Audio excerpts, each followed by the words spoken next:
अगर आपकी भी घर में बनती है पनीर की सब्जियां तो जरा रुक जाइए और पहले इस रिपोर्ट को पूरा देख लीजिए कि कैसे देश के हर एक कोने में पहुंचा जा रहा है। यह नकली पनीर आपको मौत के घाट भी उतार सकता है। अभी कुछ ही समय पहले उत्तराखंड की राजधानी देहरादून में 400 किलो नकली पनीर पकड़ा गया, जिसे नैनीताल की होटल और रेस्तरां में सप्लाई किया जाना था। अगर आपके भी घर में पनीर बहुत ही इच्छाओं के साथ खाया जाता है तो वही हमें नकली पनीर बनाने वाले बताते हैं कि जिसकी जैसी डिमांड होती है उसको वैसी ही लागत वाला पनीर बनाया जाता है। यूपी और हरियाणा से कई इलाके हैं। हेल्थ ऑर्गेनाइजेशन ने भारत को नकली पनीर और दूध जैसी चीजों के लिए अलर्ट भी किया था। इसके अनुसार सरकार अगर दूध की मिलावट को लेकर सख्त कदम नहीं उठाती है तो साल 2025 तक देश के 87% लोग कैंसर जैसी बीमारी के शिकार हो सकते हैं। यह मात्र कुछ पैसों के लिए आपकी और आपके परिवार के साथ इतना बड़ा खेल खेला जा रहा है, जिसे जानकर दोस्तों आप दंग रह जाएंगे। दर्शन नकली पनीर, फाइन टेल, अरारोट, यूरिया और कई ऐसे रसायनों को उसे करके बनाया जा रहा है, क्योंकि दोस्तों खतरे से खाली नहीं है। नकली पनीर क्यों बनाया जाता है, ले इसे भी जानते हैं। आपको बता दें कि भारत दुनिया भर में सबसे ज्यादा दूध का प्रोडक्शन करने वाला देश है। वही साल 2022 में दूध का प्रोडक्शन 221 मिलियन टन हुआ,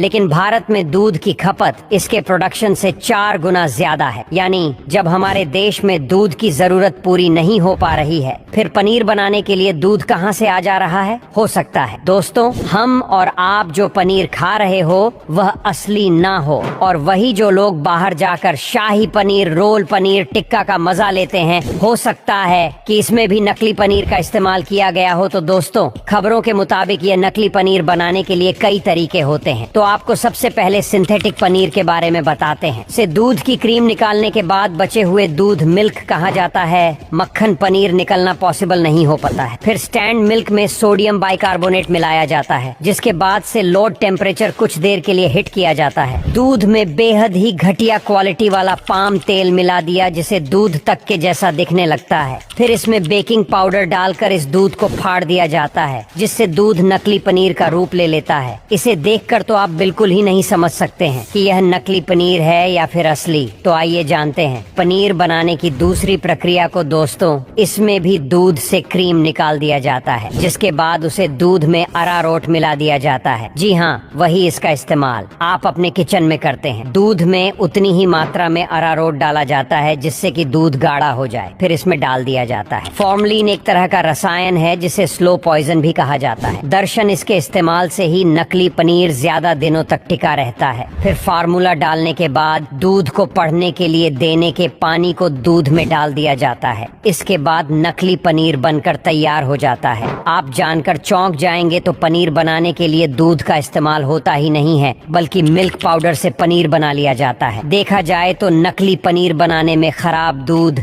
agent palm oil, glycerine, sulphuric acid chemical का इस्तेमाल किया जाता है, जो यह सारी चीज सेहत को नुकसान पहुंचाते हैं। इसलिए डॉक्टर घर पर बने पनीर को खाने का सलाह देते हैं। तो क्या इन सभी चीजों को देखते हुए पनीर खाना छोड़ देना चाहिए? जी नहीं दोस्तों, क्योंकि आप घर में असली और नकली पनीर की पहचान कर सकते हैं, तो उसे भी आज आप जान लीजिए। दोस्तों आपको बता दें कि नकली पनीर को सिर्फ देखकर पहचानना बहुत ही मुश्किल होता है। उसके लिए कुछ तरीके हैं जिससे आप इसकी पहचान कर सकते हैं। पहले तरीके में पनीर का टुकड़ा मसल कर हाथ मिले, अगर यह टूट कर बिखरे तो समझ लीजिए कि पनीर नकली है। और वही पनीर को पहचानने का दूसरा तरीका ये है कि पनीर का एक टुकड़ा लें और पानी में उबाल कर ठंडा कर, जब दोस्तों पानी ठंडा हो जाए तो उसे पर कुछ आयोडीन टिंचर डालें। अगर पनीर का रंग नीला पड़ जाए तो समझ लीजिए कि आपका पनीर